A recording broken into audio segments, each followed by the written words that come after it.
Welcome to Talking Climate with Katherine Hayhoe. Each episode, we explore how climate change is affecting the people, places, and things we love, and what we can do to make a difference.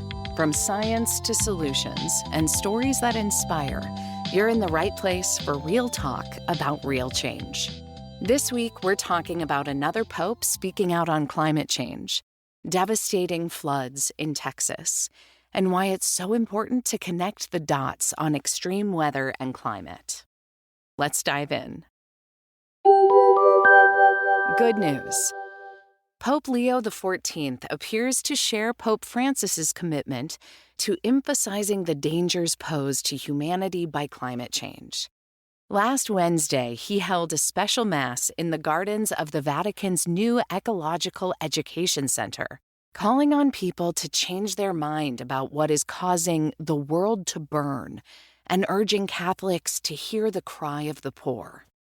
We must pray for the conversion of so many people, inside and out of the church, who still don't recognize the urgency of caring for our common home, he said. We see so many natural disasters in the world, nearly every day and in so many countries, that are in part caused by the excesses of being human with our lifestyle.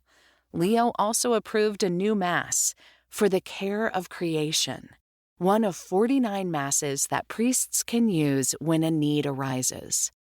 As you know from reading this newsletter, it's not only the Pope who has these concerns, and even in the Catholic Church, he's not alone.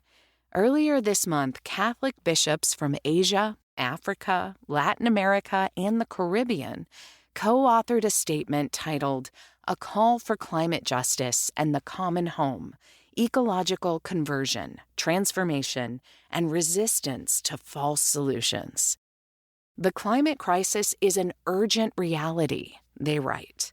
It is not just a technical problem. It is an existential issue of justice, dignity, and care for our common home. The bishops also call on the global North and global South to work together to solve the problem and reject the commodification of nature and extractivism, which perpetuate exploitation and injustice. With 1.5 billion Catholics around the world, the fact that their leader is once more speaking out on the urgency of climate change is heartening. Not so good news. The devastating July 4th flooding along the Guadalupe River in the Texas Hill Country has been on my mind constantly this past week.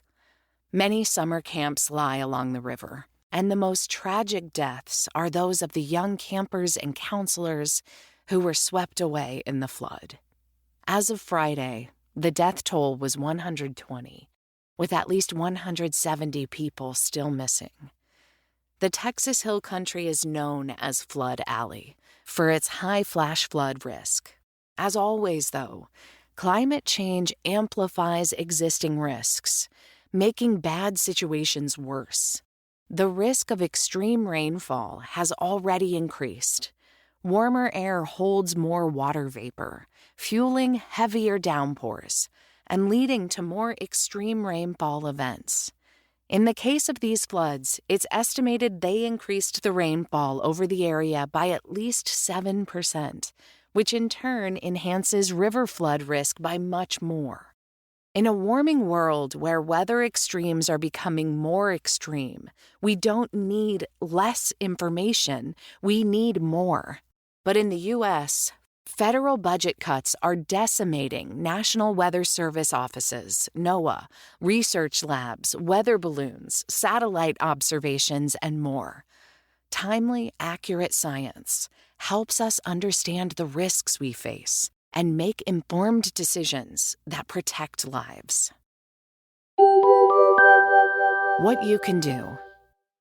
After disaster hits, it's natural for people to ask, what just happened? But unless someone helps connect the dots between that event and climate change, most people won't link the two, no matter how extreme the weather was. A new global study looking at nearly 72,000 people across 68 countries found that just experiencing extreme weather wasn't enough to increase people's support for climate policies. What did make a difference? Understanding that climate change played a role in making the event worse. This is true for the floodwaters that were supersized by climate change across the U.S. last week, with 1 in 1,000-year floods in Texas, New Mexico, Illinois, and North Carolina. It's also true for the record-breaking heat wave in Europe the last week in June, which smashed records across the continent and caused an estimated additional 1,500 deaths, thanks to climate change. This is a crucial insight. It means that if we want climate action to grow, we can't assume extreme events will speak for themselves. People need trusted messengers, neighbors, friends, colleagues, health professionals who can explain how climate change is affecting our lives here and now.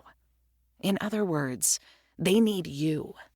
And if you would like to help with flood relief efforts in Texas, consider the Kerr County Flood Relief Fund through the Community Foundation of the Texas Hill Country, Texas Search and Rescue, that is helping on the ground to locate the missing, Mercy Chefs, a faith-based nonprofit helping feed people on the ground, and the Spirit of Giving Fund, set up by H-E-B, the beloved Texas grocery chain.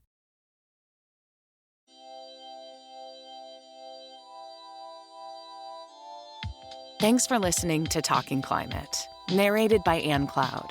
For more resources, links, and actions you can take, check out the full newsletter at www.talkingclimate.ca. Don't underestimate your voice. Start a conversation this week and see where it leads.